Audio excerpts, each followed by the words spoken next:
Bos días a todos e a todas. A ver quen fala despois de Pilar, non? Que sempre nos está ensinando a todos e a todas. Ben, pois, benvidos, benvidas. Hoxe estamos a celebrar, como ben decía antes Pilar, o 8 de marzo.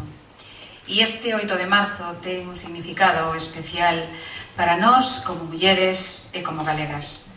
Celebramos, como ben decía ela, o 125 aniversario do pasamento de Rosalía, que exerceu de muller, de escritora, nun mundo, naquel momento, dominado por varóns e denunciando, como ben decía Pilar tamén, a injusticia a que estaba sometido o noso país e como muller o seu papel, reivindicando o seu papel na sociedade e sendo, polo tanto, na historia, claro, e sendo, polo tanto, unha precursora para todos nós.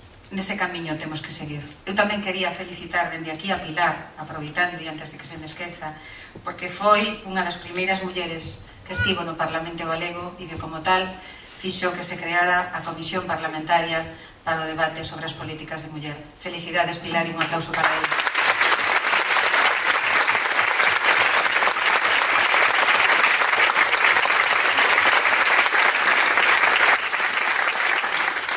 Hai tamén 100 anos que Clara Zetkin conseguiu que se aprobase a celebración do Día Internacional da Muller. Como sabedes, foi naquela segunda conferencia da Internacional Socialista de Mulleres que se celebrou en Copenhague en agosto do ano 1910, non? Pois ben, durante estes 100 anos, o 8 de marzo, serviu para visibilizar as reivindicacións e as loitas das mulleres contra a situación de discriminación e pola loita na igualdade real. Pero, moi ao noso pesar, seguimos nunha sociedade que é patriarcal e perse a termos conseguido avances un século despois, seguimos a loitar por esa igualdade real que polo momento segue sendo unha utopía pola que loitar. Así, temos conseguido avances no terreo laboral, pero as mulleres sofren, seguimos a sofrer, máis precariedade laboral, máis temporalidade, máis tasas de paro e seguimos a ter salarios inferiores. Seguimos a traballar en traballos feminizados e, en definitiva, segue estando presente o teito de cristal. Pero as desigualdades non somente están no terreno laboral. Falamos tamén de precariedade no acceso a bens principais, acceso a bens primarios, no acceso á vivenda, no acceso á saúde e no acceso ás prestacións públicas. Por outra banda, o concepto de traballo limítase á actividade no mercado laboral e todas aquelas actividades que realizan as mulleres que non se considera traballo non forman parte do que é o valor socioeconómico. O traballo feminizado segue a ser ignorado en todos os ámbitos, polo tanto, as mulleres seguimos a estar invisibilizadas.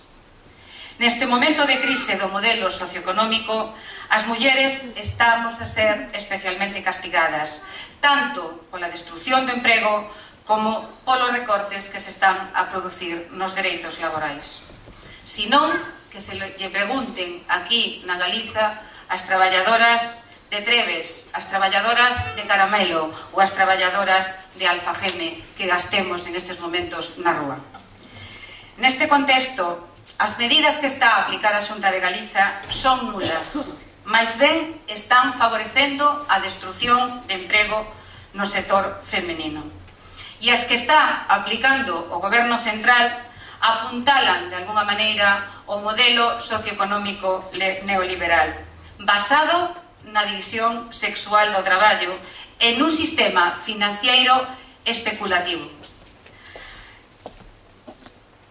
Por outra banda, o aprobar a desigualdade existente entre homens e mulleres, o que se está a facer é investir precisamente na inversión, a inversión pública estáse a facer en terreos como no automóvil, na construción, que, como se sabe, non son terreos en absoluto donde traballen as mulleres. A chegada do PP ao goberno da Xunta está a supor un retroceso no desenvolvemento nas políticas públicas que supoñen un avance cara a unha sociedade igualitaria. Todas as medidas que se puxeron no anterior goberno, todas as medidas que se puxeron por parte do BNG están sendo destruídas. Así, dende a chegada do goberno de Feijóo, o recorte organizativo está afectando precisamente os sectores productivos máis feminizados. Está habendo recorte na educación, recorte na sanidade, privatización da sanidade, desmantelamento de todos os servicios públicos, desmantelamento dos servicios sociais, todos eles xeradores de emprego femenino. E aí temos os exemplos do desmantelamento do Consorcio Galego de Igualdade e Benestar, a eliminación das oficinas de I+B, donde moitas compañeiras quedaron sin traballo, a limitación nos centros Quérote, por non decir que o goberno Feijóo xa nin siquiera asumiu a paridade na Constitución do seu goberno. Desmantelan a rede de servicios sociais canalizados a través do consorcio servicios que son básicos para liberar as mulleres como coidadoras. Aí están as galescolas construídas e sin abrir, os centros de día construídos e sin abrir, o servicio de canguros que estaba de cangurase que estaba xa para a apertura e que eles aínda non puxeron en marcha nin seguramente o van a poñer.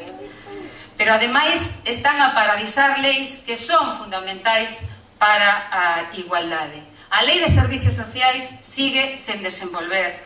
A lei contra a violencia contra as mulleres sigue a ser sin desenvolver. E agora van a desmantelar ou a eliminar o SGAI. Dende o BNG, imos a seguir reclamando e loitando por un cambio de rumbo. Así seguiremos alzando a nosa voz contra o desmantelamento dos servicios sociais públicos, contra a precariedade no emprego e a perda de postos de traballo femininos. Reclamamos a elaboración dun plan galego de emprego para as mulleres que incluya medidas que favorezcan a incorporación das mulleres ao traballo remunerado e que incorporen liñas específicas para tallar a discriminación das mulleres nos ámbitos produtivos. Vamos a seguir loitando porque queremos decidir por nós mesmas. Moitas gracias.